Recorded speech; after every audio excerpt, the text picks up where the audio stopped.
evening, viewers. We are still in the second chapter of the Bhagavad Gita, and it seems we'll be here for a considerable period of time. Too many more episodes. We have already covered 3 episodes up till now, and today, it's very late, by the way, into the night, and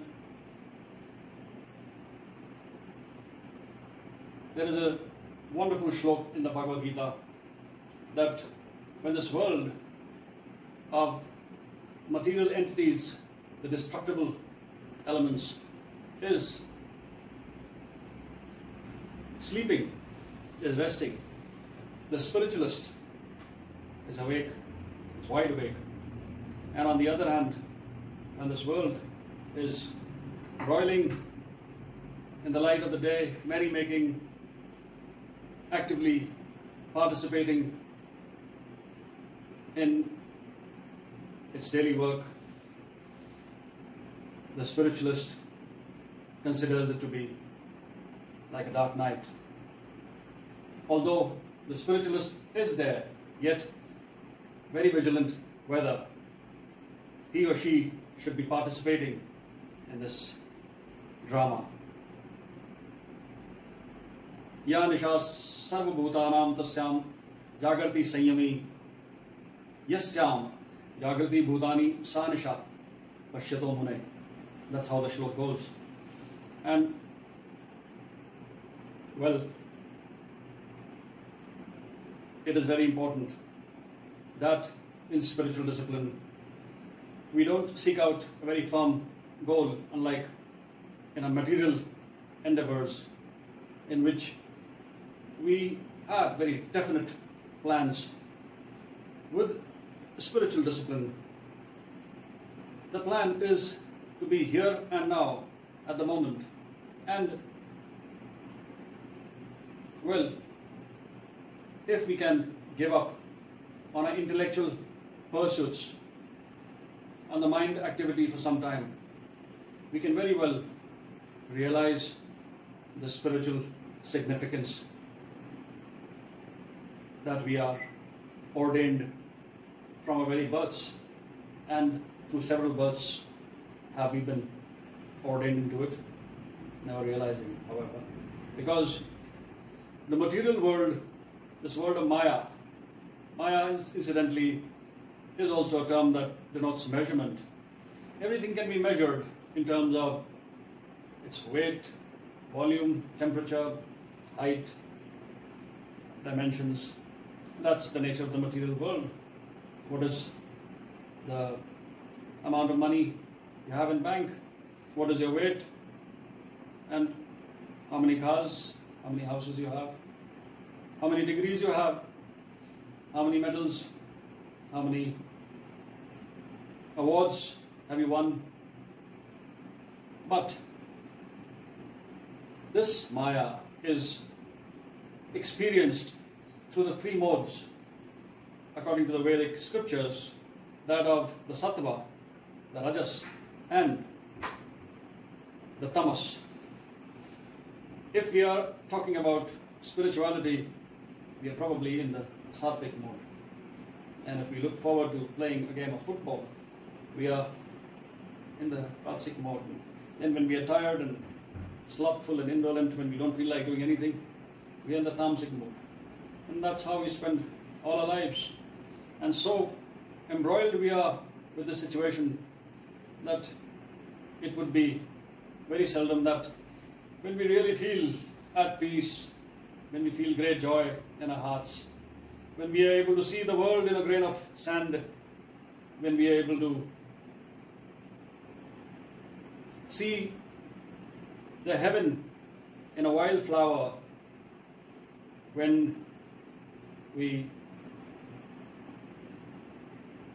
experience eternity in an hour, when we live in the moment, it is when we have eschewed, when we have given up these modes, and we have taken a new configuration in our mind, and that is being with the Absolute Self, and that is the way to yoga. And that's what Krishna tells Arjuna. the Vedas have this doctrine of the three gunas. So he says, Triguna Vishaya Veda Nistre Guna Bhava Arjun Nirdando Nitya Saptavasta Niryog Shem Atmavan. Nistre Guna Arjun, stay away from these gunas, Arjun. Be vigilant about these gunas. How you are roiling in the material world. Nirdvando Nitya Saptavasta. There's a duality to this modes. Suppose I'm feeling very passionate, very courageous, then there is a duality that there is some fear hidden within me which will express itself sooner than later.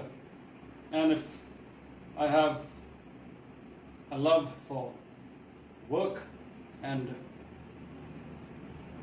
going ahead in life, climbing up the social ladder, I may be having a seed for avarice, for laziness, for slothfulness. If I have love for gallantry, then I may be having some seed of some dastardliness within me that may come out sometime, express itself. Because whatever we are because we have experienced both the sides of the coin. And to be able to transcend these sides is to be in yoga. And nirdvando nitya sat avastha, to be stationed with the absolute truth. Niryog shem. And here, when we are in communication with the material essence, then we forego the spiritual essence. So we have to forego this material essence through vigilance, through intellect, and be with ourselves. And there's a very iconic shlok in the Bhagavad Gita that talks about work. And what is work all about? What is the significance of work for a spiritualist? The Bhagavad Gita stresses on disinterested work. Work which does not offer the lure of fruits thereafter. Karmarnya iva adhikaraste ma phaleshu kadachan ma karm phal hetu bhumate sangasto akarmani. What it means is that karmani is duty. You have a right to duty, but you don't have the right to the fruitive results thereof. And you don't have the right to take credit for your work, but at the same time, you have no right to be lazy either. You have no right not to work. If you're a doctor and if you're working on patients in today's scenario, then, well, you have to do your work. You have to carry on doing your work because it is ingrained in your conscience through your training and as a human being, which you essentially primarily are, that you have to treat fellow humans. You may get sick yourself. That can be the fruit of your work, but you don't have to bother about that fruit of work. Or if your patient gets all right, you don't have to take credit for the person getting all right. And you cannot say, I don't want to work. You have to work. It is not that you're wanting a medal or wanting an award or a name or trying to be famous about the work. You just carry on. And to be thus situated with your duty, but sacrificed the result thereafter, sacrificed the idea of the outcome thereafter, is the way to be in yoga. And the shloka is yogast kuru karmani. Karmani is again your duty. Yog ast. Ast means to be here. To be in duty, to be doing your duty is yoga. But if you have sacrificed the outcome thereafter, Siddhioassidhio samaya bhutva, to be successful or unsuccessful, it's the same. Samattvam yogaucchyate. This equanimity is said to be yoga. Dureni avaram karma buddhi yoga dhananjaya. From far away, if you can discern through your intellect, O Dhananjaya, the significance of your work, what it is leading to, is it the right work, that you undertaken, or are you not being really honest in fulfilling your duty? Dureni avaram karma buddhi yoga dhananjaya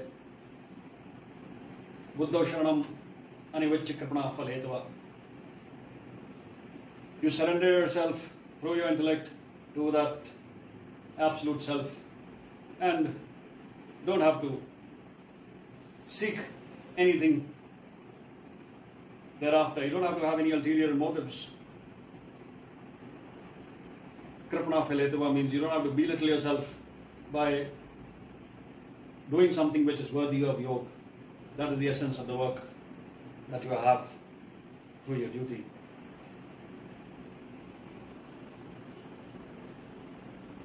Buddhi ukta jahati ube sukrite dishkrite. Through this intellect, whatever the outcome, whether good or bad, in this line of work that you've chosen through your vocation,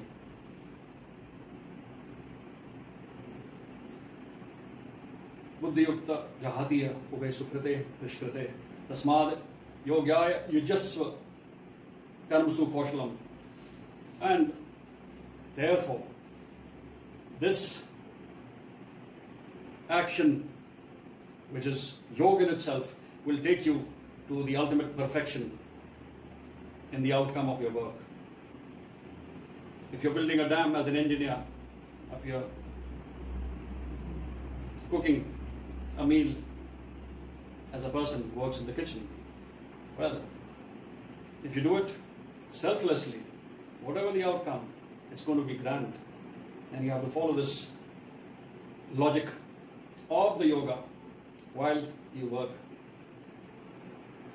This talk can carry on for a very extended period of time, but it seems we all have very limited attention spans. And I will conclude my talk now by one very beautiful shlok in which Krishna tells Arjuna that we don't have to rant and rave about the happenings around us, neither do we have to praise or eulogize upon the actions of anyone or anything. And that is one way to stay firm with the absolute. Sarvatra sthana anuabhisnaihi tatat prapya shubham ashubham yona abhinandati nadveshti tas pragya pratishtata.